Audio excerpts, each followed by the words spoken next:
రాముడు ఒక కప్పకి సేవలు చేశాడు అని మీకు తెలుసా? శ్రీరాముడు వనవాసంలో ఉన్నప్పుడు పంపా సరోవరం నది వైపు వెళుతూ ఉండగా ఎక్కువగా దాహం వేసింది. రాముడి చేతిలో ఉన్న బాణాన్ని పక్కన పెట్టి చేతులతో నీళ్లు తాగుతూ ఉండగా అలా దాహం తీరిన తర్వాత బాణాన్ని తీసుకుంటాడు. రాముడు చూసుకోకుండా నీళ్లు తాగే సమయంలో తన బాణాన్ని ఒక కప్ప మీద పెట్టి ఉంటాడు. పాపం ఆ కప్పకి ఎంత నొప్పి వేస్తున్నా కూడా శ్రీరాముడు నీళ్లు తాగుతున్నంత సేపు ఎలాంటి శబ్దం చేయకుండా నిశ్శబ్దంగా బాధని భరిస్తుంది.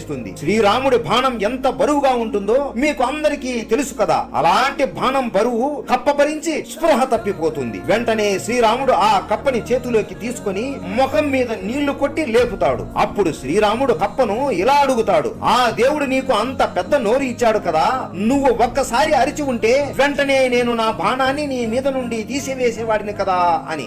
ఎందుకు నువ్వు ఇంత నొప్పి భరించావు అని అంటాడు. అప్పుడు ఆ కప్ప, నాకు జీవితంలో ఎప్పుడు ఏ